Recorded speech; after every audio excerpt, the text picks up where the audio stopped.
Eli Barnavi is an Israeli historian and political scientist based in Brussels, where he works as an advisor to the Museum of Europe. He is the former Israeli ambassador to Paris and the author of several books.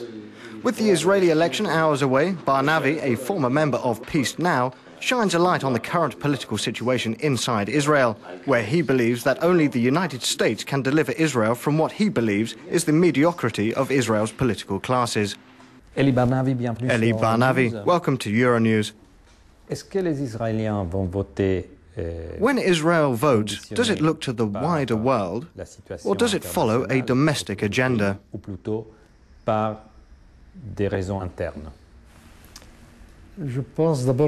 Firstly, I think traditionally Israel is the only democracy where the international agenda is very important. Whereas in Europe, people vote on issues closer to home, especially now in the current economic climate. In other words, it's a right-wing electorate because of what's happening in Gaza, or is the right-wing tendency already embedded in Israel? No, the shift to the right has a long history that reflects a frustration with the peace process and all the broken promises.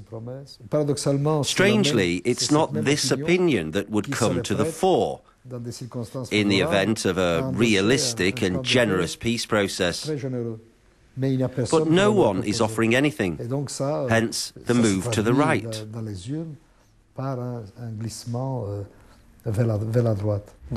So it's a failure of leadership? There are two problems. We have a body politic that is mediocre, similar to the West.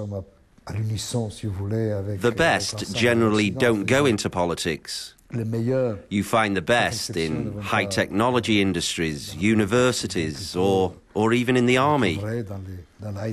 The political class is of a low level, mediocre.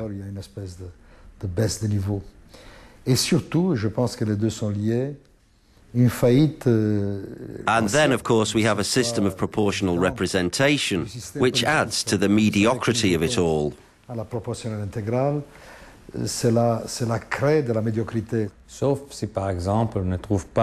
what if they find a solution to the problem in Gaza and deliver a workable peace process?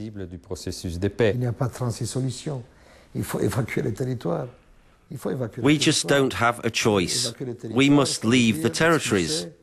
But when we do, we expel tens of thousands of settlers. I don't see anyone capable of it in Israel. Not Netanyahu, not Tzipi Livni or Barak.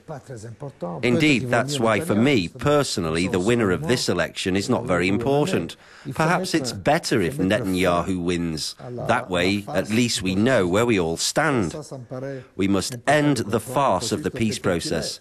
The way it is will not lead to peace, but illusion. What kind of solution would you like to see? It cannot be the exclusive concern of the Israelis and the Palestinians. But it must involve the international community, particularly the United States. The only way out is via the new administration in America. Along with Europe, the quartet must say, "Okay, enough is enough. These are the parameters where we work and we expect results." That's feasible because no Israeli government, no matter who leads it, can withstand real American pressure and commitment. Won't that be a return to a protectorate, something imposed from outside by a power or powers? Yes, that's very good. It's very good. It's not the first time. George Bush Sr. took Shamir to Madrid.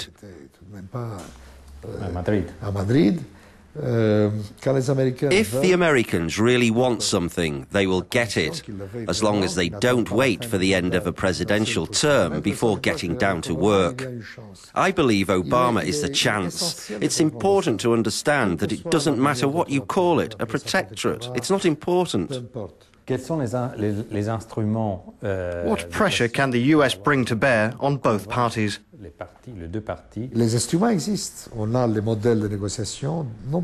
Instruments exist. It was a model of negotiation, not negotiation, solution.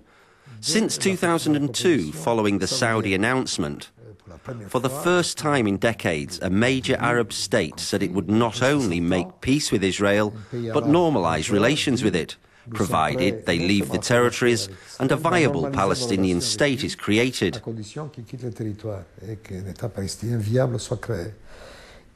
The Saudi proposal was endorsed by the Arab League. That was a missed opportunity. It's a pity. Une formidable avancée dont nous n'avons pas fait grand cas et c'est dommage. The Saudi proposal was a form of recognition from many Arab countries, primarily Saudi Arabia. Implicit and explicit. There is the emergence of Iran, the creation of a radical Shiite arc that scared the moderate Sunni states, and we see them panicking. We can see a revolutionary configuration with the Sunni Arabs shrinking, losing their influence in favour of non-Arab powers, Iran, Israel and Turkey. They are aware of it and are trying to keep the Iranians at bay.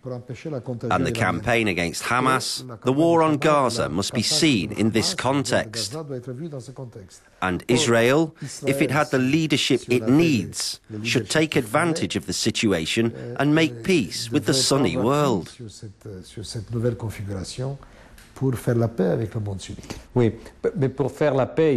Yes, but to make peace, Israel must abandon the settlements. Is Israel prepared to do this? Yes, the answer is a categorical yes, and it was proven at the time the settlements were dismantled in Gaza. What challenges did the extremist settlers put up? Israeli society cares for them, but there was nothing.